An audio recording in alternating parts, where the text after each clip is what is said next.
I can skip this intro too. You can avoid collecting them, but it's not a good idea because, oh wow, this is one of the ones that I actually didn't strictly figure out. So these are math symbols except for the pipe there. The next one, we are thinking that it might be Fibonacci numbers, which is a little bit more advanced than the rest. The last one, it does a lot of stuff with primes and odd and evens and stuff, but I think it's supposed to be that the other ones, the digits add up to 5, and they're also, it's like 14 plus 9 is 32, 23, plus 9 is 32, whereas 19 doesn't fit into that. And... ah, well, whatever the thing is, one of those is not right. So you have to actually collect all the decryption units that you can. You're allowed to miss a few. Interestingly, if you press some other key, like you're supposed to go left and you could go straight, but you press the right button, it'll just keep going straight. So you can't just like steer into the wrong wall the way that, yeah, obviously you haven't seen, but in the normal Cyber Boogie sections, if you're supposed to steer and you don't, then you just crash right into the wall.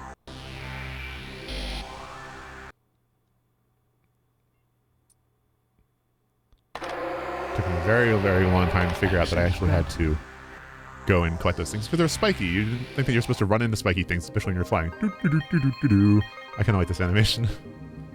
And now we're into level 7, Into the Void. It's a puzzle level. You must get safely to the other side of the vortex bridge. Oh, I'm just going to talk here a bit. There will be time for all this, you just have to play the game. There might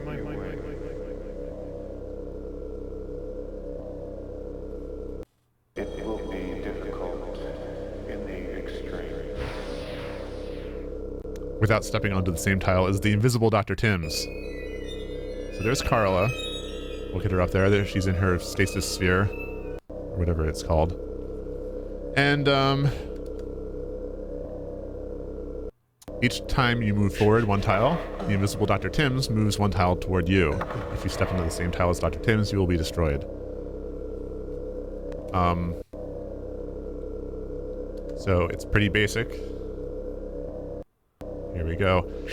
One thing that I do like about this is, despite its complete tedium and lack of challenge of any sort,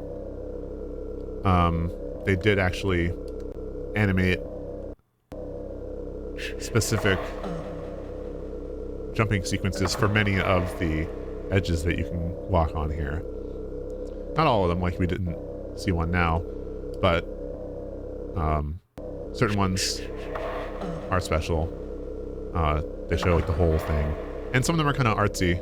One of the ones coming up is going to be an aerial shot and it'll pivot slightly. Kind of a nice touch. I never did figure out what Angelo is saying as he jumps. It sounds sort of like, thank you. Like, thank you for my landing safely without being killed.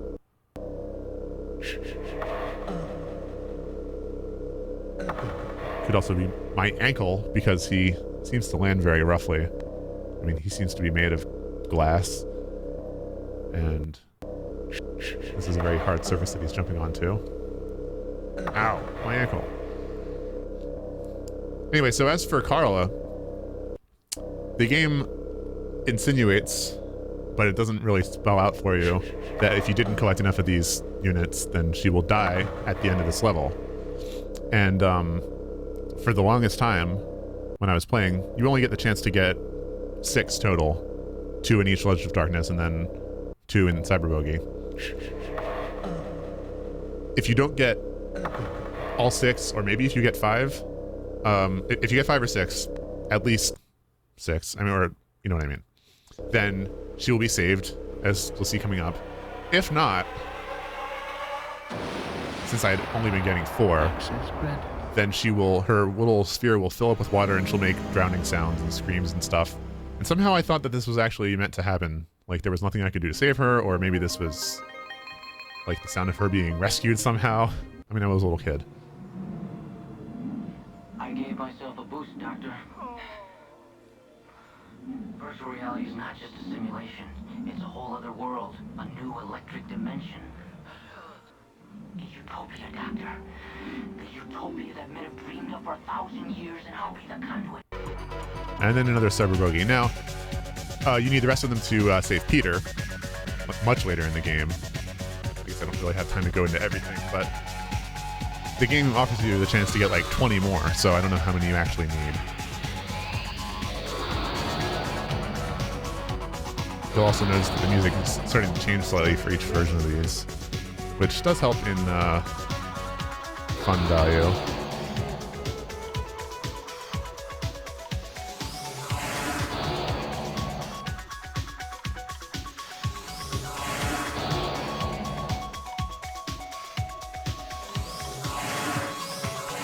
Now these are walls that are jutting out from the sides, but the manual seems to imply that some will actually shoot out of the walls, and boy will they.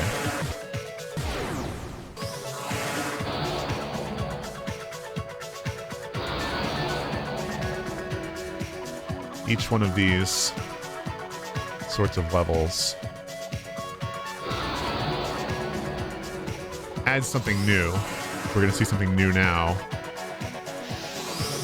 In this case, it's a slight break as Cyber Job comes to follow me in the tunnel. This is actually very close to some of the visual style from the game, or I keep saying from the game, from the movie. And the manual never tells you, but I instinctually figured out that you're supposed to shoot him. Bams! And if you don't, then he will shoot you, but I have never actually witnessed that. Even though since I finally beat the game, I've been playing around a little bit with watching amusing deaths that I never saw before, now that I finally had the ability to afford it. You can also notice in some of these that some of the shots are just kind of flipped on the vertical axis, so that a left turn would eventually be more of a right turn. Gives the game a little variety for what to have you do.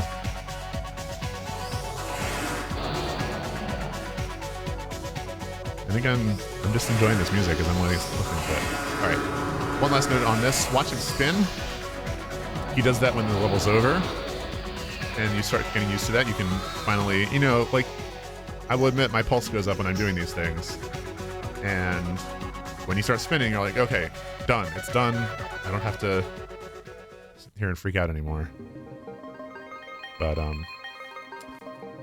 more on that later. This is level 8, and it's called Breaking Through. While facing Father McKean, you will be both equipped with a cannon. There is an invisible wall between yourself, not yourself, Manuel, and Father McKean, and in this wall there is a single hole.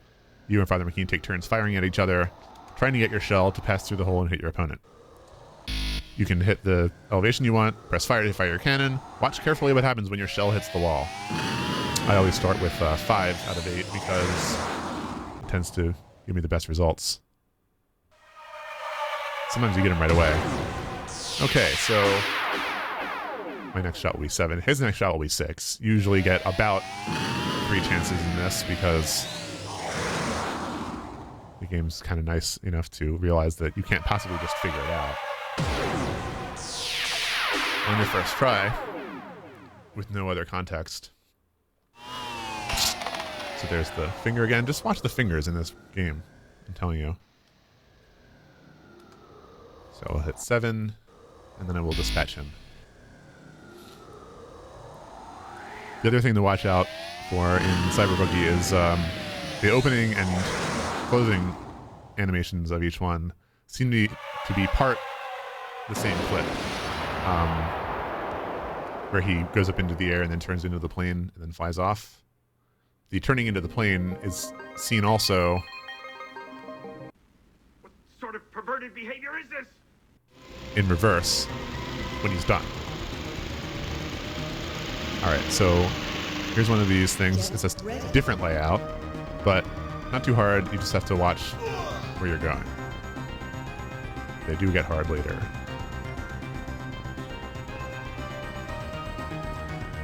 Also, I talked a little bit about, you know, how far I would usually get in the past with my failure at saving Carla, for example, and for a while not even realizing that there was something I could do about it. At the end here is another one of the jumping things that crop up more and more.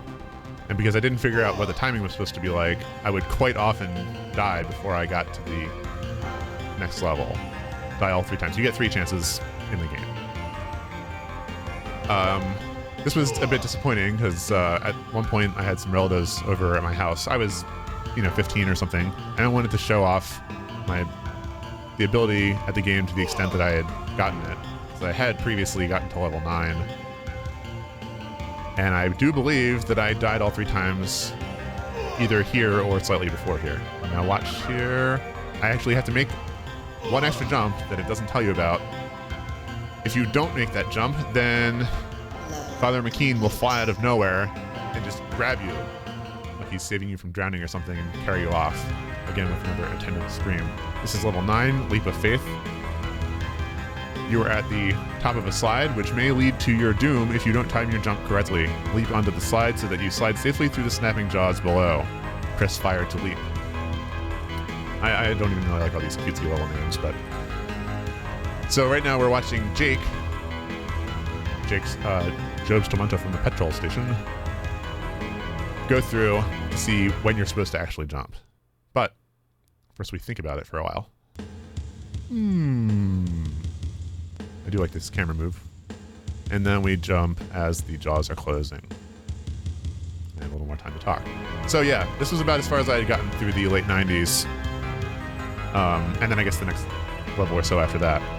This is currently the 14th out of the 28 levels, if you include the repeats.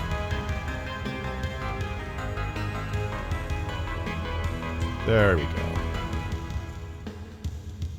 This game is also very British. There are no periods in Mr. and Dr. and stuff in the manual. The narrator's British, or should I say narrator?